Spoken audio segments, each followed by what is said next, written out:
Hello and welcome back to another episode of Chillin and Buildin. My name is Spanj and we're going to take this new CV that I've built. Now that I've got it powered up and actually running, I've put some guns on it. I want to see how it handles being attacked. So I'm taking it against another ship that's much better armed than this one. I'm just going to fly around it a bit and get shot basically. This isn't a battle I'm trying to win. It's not a battle I'm trying to actually do any return damage on. Why I've equipped the CV with just cannon and minigun turrets, so the other ship has something to shoot at, but my ship's probably not really going to do much in return fire.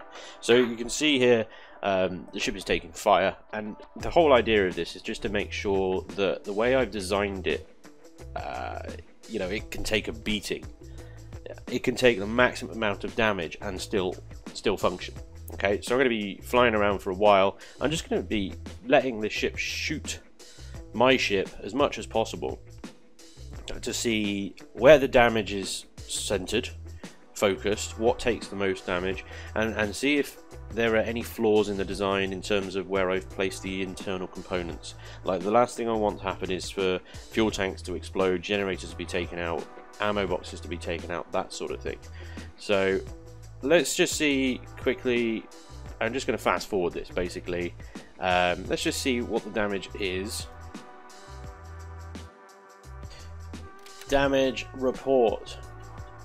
All guns lost apart from one cannon turret on the top deck. All sideways thrusters destroyed on the front. Shit. All top thrusters destroyed.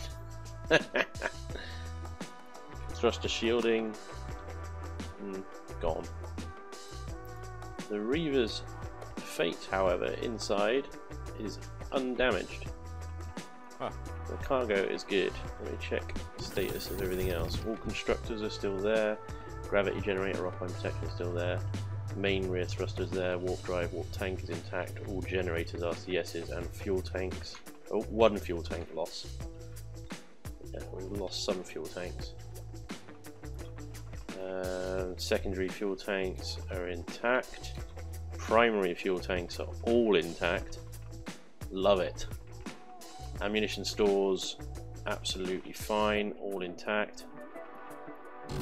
Okay, that's a pretty well designed ship, if I may say so myself. All that damage, although we've lost a lot of thrusters, internally the ship is fine. Nice.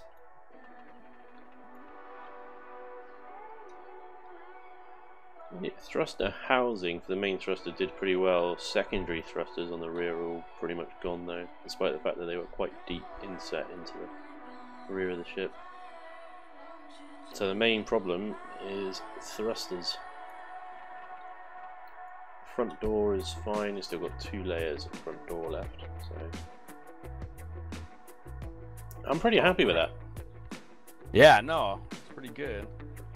I just remembered I can't seem to stop moving, so I can't actually get out of my hover vessel. So there we have it. Actually, combat performance in terms of survivability, pretty damn good, if I may say so myself. Obviously, there's an issue with the thrusters, but then because we've got to have thruster ports exposed, there's not much I can really do about that. In combat, we're always going to lose thrusters. I might have to revisit the dorsal thrusters, the ones on the top that give a downward thrust, because all of those got destroyed. We still had some side, we still had forward, back, and up, but no down. I actually had to shut the power off the ship to stop it from moving because it had no upward thruster. So I might have to re-look into maybe some backup thrusters, some dug-in thrusters somewhere for downward thrust. But other than that, I'm pretty happy with the way the ship survived. All the internal components, apart from one bank of fuel tanks, had survived. So you're not going to really stick around for a fight after you've lost all your turrets. If you've only got one turret left, it's time to run away. And what we've seen in this is that's still possible. Okay, the ship that I attacked was armed with flak, missile, plasma, cannon, and minigun turrets. Okay, so there were no artillery turrets in play there, and the artillery turrets may have made a difference to the results of this, because obviously they hit so much harder. But hopefully, you know, you should be able to run rings around bigger targets, keep moving. Artillery turrets have a hard time tracking, so they shouldn't be too much of an issue in this ship, which is relatively fast and maneuverable. You know, ish. It's still a fairly big ship, but it moves okay. So anyway, that's good. I wasn't going to start texturing and painting and decorating this thing until I'd done this test, because this is a medium-sized capital vessel that I want to be PvP capable. It's not like the Reaver's Wrath, which is so huge and enormous and well armored that I didn't really feel the need to test it before I painted it and stuff, because I knew that the damn thing would survive a nuclear holocaust. So this though is a little bit different.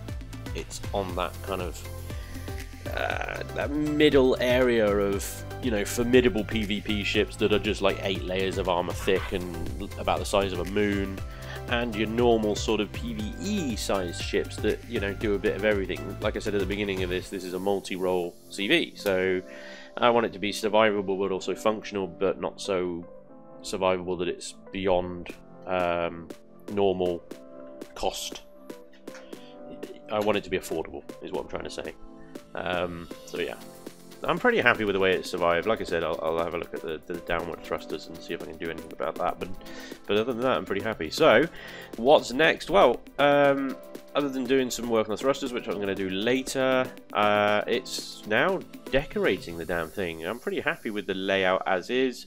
I'm going to do a little bit more aesthetic changes to it. Yeah, it's really just texturing and painting now. So I'm going to get to work on that one, and as usual, I've lined up some tunes for you guys to enjoy. So, get yourself a brew, sit back, relax, and enjoy the build.